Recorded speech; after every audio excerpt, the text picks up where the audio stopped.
All right, so today we're going to be reading part two of the Beatific story. The first part was a letter written to somebody else, not me, about, let's say, 20 years ago, 15, 20 years ago. I read it around that time, but I don't want to editorialize too much. I will do that in part three.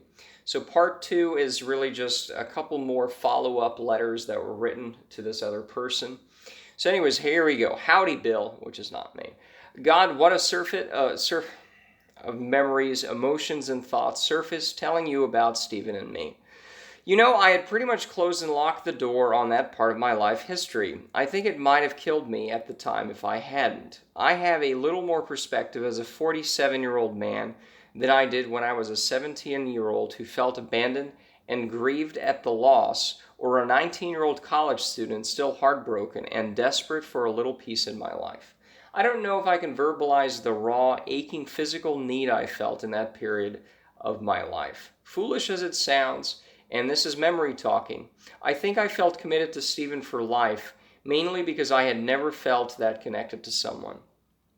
Also, I felt adrift because Stephen never tried to contact me after the confrontation with his father. Perhaps he couldn't, I do not know. Last night I was thinking about the vagaries of memory and how, since I had opened up to you about this, how certain things had been coming back to me. For example, the songs we liked, the rocking rambunctiousness of Rod Stewart's Every Picture Tells a Story, and the jazzy, trippy sensuality of Traffic's Slow Spark of High-Heeled Boys. Man, I haven't even listened to those songs since, and whenever they used to come on the radio, I would turn them off. I also remember the smell of Stephen, his odor and essence, that boys' locker room bleachy aroma when we were intimate. I think I honestly could make myself more than a little crazy going down this path. The saving grace is that I've got a little more maturity, and I'm more able to reconcile the emotional and the rational today. The more I've thought about the story, it may be more Stephen's story than mine. At least I'm confident that I survived physically and emotionally what happened. I don't know if Stephen ever felt as deeply committed to me as I felt to him, or if he wanted any further contact after what had occurred. I just know that I did. My mind has always closed off the possibilities when I considered what might have happened to him. I hope he's alive, well, and happy. Oh well, enough obsessing with the old and past. Life does happily go on. This is another follow-up letter. Howdy, Bill. I sent you a couple of short emails yesterday. Sometimes it is difficult to get time alone with the computer to put thoughts together when you have a wife and kids. As I mentioned previously, the little story I related to you had opened a chapter of my life I had studiously avoided. It's funny how when I removed a couple of the keystones to the dam I had built around this part of my life, the torrent of memories, emotions, and thoughts have almost overwhelmed me. I've been, for the most part, a very buttoned-up person, a loner when it comes to a whole lot of things. I hope you won't mind this follow-up information about my life and myself. I guess I've appointed you my sounding board or my metaphorical shoulder to cry on. I'm going to give you a little background and a little of the history, I think, of how I have reacted to what happened. Don't ask me why. I think it's because I've never been able to tell anyone about it. I never told my wife, or anyone for that matter, about any of this. Primarily, I wasn't sure she would understand, and I didn't want to hurt her. The other motivating factor is a dream I had this week that I had not had in a long, long time. But more about that later. I'll try not to be tedious or boring, as I fear I was in my original email. I'll also try to avoid being maudlin or morose. First of all, when I used the word fortuitous in my first email to describe how I discovered your website, I used it in the classic definition of happening by a fortunate accident or chance. My wife used the term one day in passing, in late October, I think, to describe a technique she wanted to use for the finish on the walls of our dining room. It was a word I did not know, so I decided to Google it. That was the fortuitous part. I saw several references to your website, and curious, I went to it. Well, I now know that was when the first crack in the dam appeared. You see, when I told you if I hadn't looked this way, I wouldn't have survived, I just wasn't spinning out some kind of tried bullshit. After their shit hit the fan at Stevens, I retreated into myself. There was a lot of self-remonstrations for not standing up to his father, for not going back to help him, and for not trying somehow to do the right thing.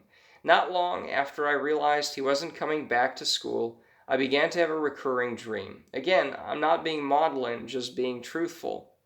This dream happened almost nightly for at least the first 6 months after Stephen was gone, and somewhat less frequently for the next 3 years. This is the same dream I just had the other night. This dream is based in the reality that when Stephen and I used to spend time at the hunting cabin, sometimes I would wake in the night and watch him as he slept. He was a notorious back sleeper, no covers unless it was cold, and I would look at him and marvel. He looked for all the world like one of those Greek statues that had fallen from its pedestal. I would take him in from the top of his head to his feet. I remember the slight definition of his pectoral muscles, the musculature of his rib cage, the flat inverted comma of his navel. He was everything I thought I wasn't, handsome, bright, and funny. The Saturday after Thanksgiving in 1971, he woke up and saw me and asked me what I was doing. I stammered that I enjoyed watching him sleep, and strange as it seemed, that I thought I loved him. He said that was okay because he thought he loved me for quite a while. Well, that was how the dream would go, and then I would wake up and realize it was nothing but a dream, and I would be inconsolable, crying, and unable to go back to sleep. This sort of had a devastating effect on me, physically and emotionally. As I said before, I played football my junior year. At the beginning of the season, I was 6'4", weighed 200 pounds even, had a 30-inch waist, and was in pretty good condition considering what was going on in my head. Since our high school was small, 1A at the time, most of the boys on the team had to play both ways, offense and defense. Defensively, I was a linebacker, and on the offense, I played the halfback tight end. My junior year, at the beginning of the season, I started on both offense and defense. By the middle of the season, I had lost 10 pounds, had lost my desire to play, and my starting positions. I know now this was happening because I felt worthless for not doing something about what had happened. I thought I had abandoned Stephen, and I felt abandoned by him. Plus, those fucking dreams wouldn't go away. My appetite diminished, and I started running a couple of miles in the morning and evenings. By the middle of my senior year in high school, the year I did not play football, I weighed 165 pounds. I didn't do anything but attend school, study, and run. I did not hang out with friends or date. I was alone unto myself. Now I realize how destructive and self-pitying I was being. At the time, though, I did not care. My parents became so concerned with my weight loss that they took me to several doctors. All pronounced me well and fit. However, one doctor asked me if I was depressed or if anything traumatic had happened to me recently. I told him I was fine as a frog's hair, thank you very much. I felt isolated in my hometown.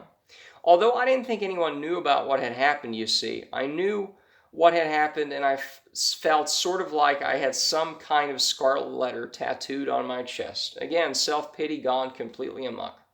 Fortunately, I kept my grades up, and I went off to college in the fall of 1973. I threw myself into schoolwork and little else. I was still having my little nightly reminders of things lost, but not as frequent, only once or twice a week by this time. My freshman year was not one of the highlights of my life, however. I went home only twice the whole year, at Christmas and for a couple of days at spring break. There was nothing there for me. I've never been a big visitor to my hometown in the intervening years. I'm the youngest of my siblings, and they all would visit back home much more than I would. In fact, I can probably count the trips back home since college on two hands, with two of those trips being the funerals for my father in 1995 and for my mother in 1997. In my sophomore year at college, early in the first semester, I became quite ill with mononucleosis. I finally had to take a trip back home to my family doctor. He examined me and made the diagnosis. My throat was practically closed, bacterial excreta on my tonsils, my liver and spleen were swollen, and I was jaundiced. My doctor asked me if I was drinking heavily or involved with drugs. Well, truth be told, I wasn't. He then told me if I was being truthful about the drugs and alcohol, whatever I was doing wasn't working and I needed to change. He said I was undernourished and suggested I take a few months off school to recuperate.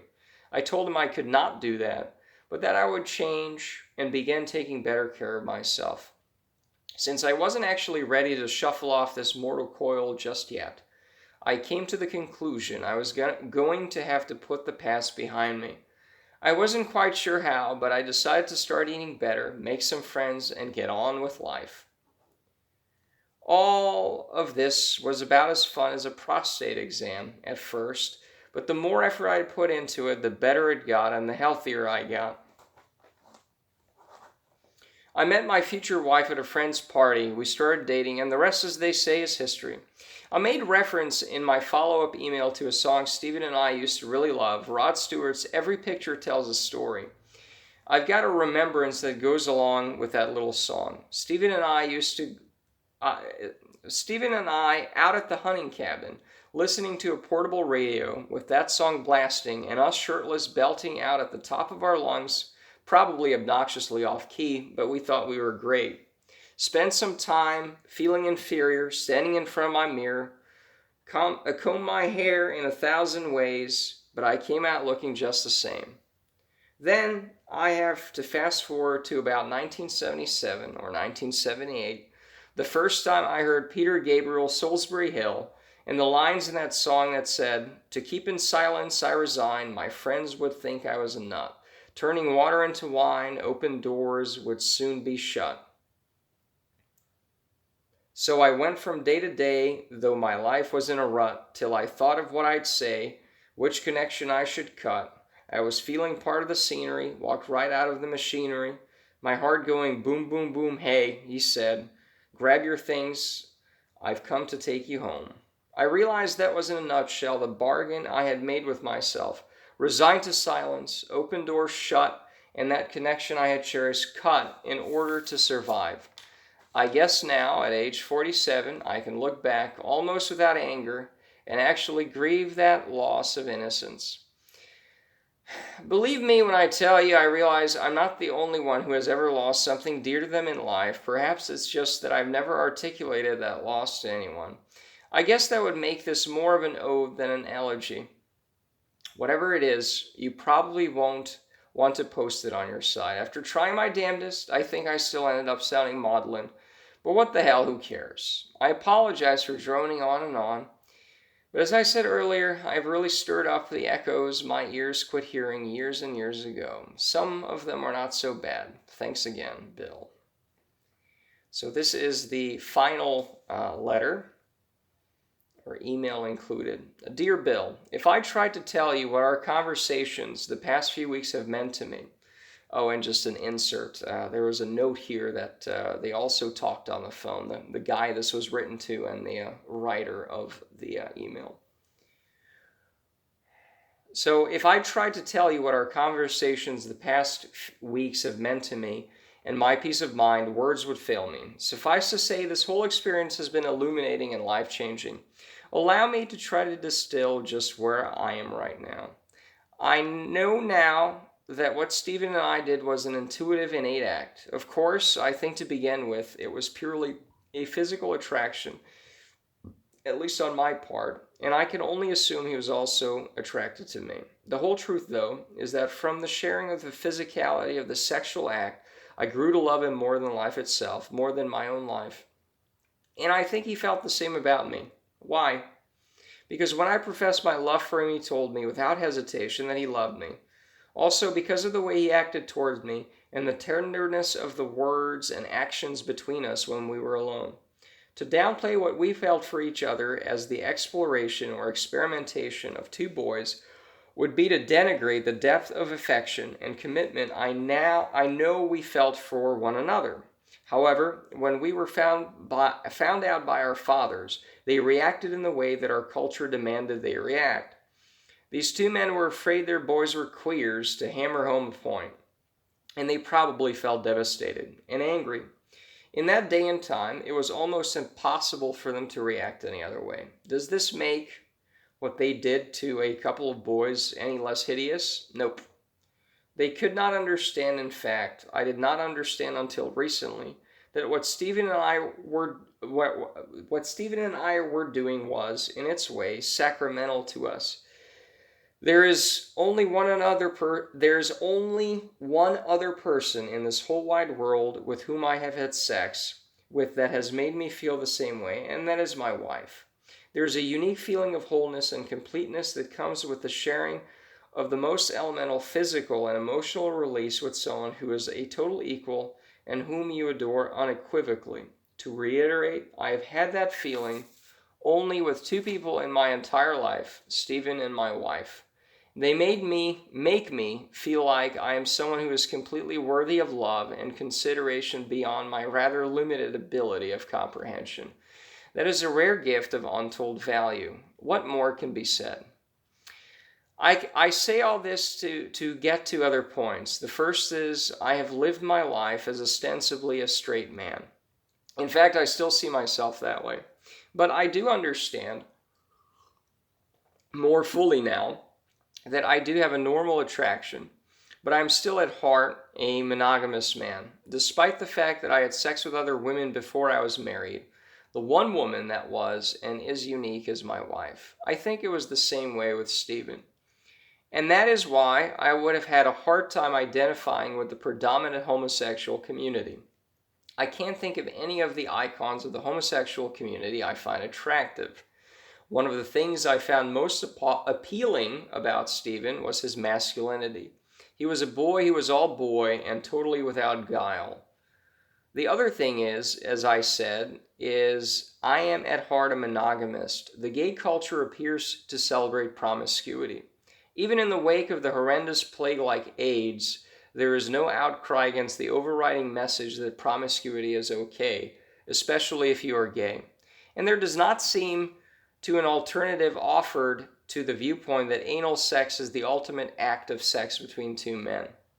The final point is that I find the concept of anal sex as the exemplar of sex between men more than a little offensive. In the context of the relationship I had with Stephen, I understand we were both young and inexperienced, but the point of our contact, both initially and subsequently, was physical closeness, dick to dick. This, of course, transformed into a kind of an affiliation of souls, but the physical never changed from a mutual sharing of our gratification. In other words, Stephen's satisfaction with the sexual act was as important to me as my own. And I think by his actions, he showed me he had the same priorities. It was a cooperative effort, not a dominant and submissive one. I know you have pointed out to me that what we shared was pure and innocent, and I think it was. I also think there was a mutual respect there that I do not see lifted up as a paragon in the gay community. I, of course, am speaking as someone outside of that community. If Stephen was or is, in fact, gay, I hope he has never initiated into the anal archetype, but I fear that I may be hoping for too much. All that is to say, again, I think I may be compelled to seek Stephen out, at least to see how he is. I guess I was the fortunate one because the recriminations, as harsh and hurtful as they were, for what we did came from my father only once. I shudder to think what Stephen must have had to endure at the hands of his father and mother. I know I still love him with the same intensity I did when we were boys. I told you he was my hero, and he was. He epitomized in my young mind all the things that I aspired to. Maybe that is just a romanticized notion of what Stephen was, but still, in all, I hope I was his hero also. Many thanks to you for listening. And that is the conclusion to the letter, or the series of letters.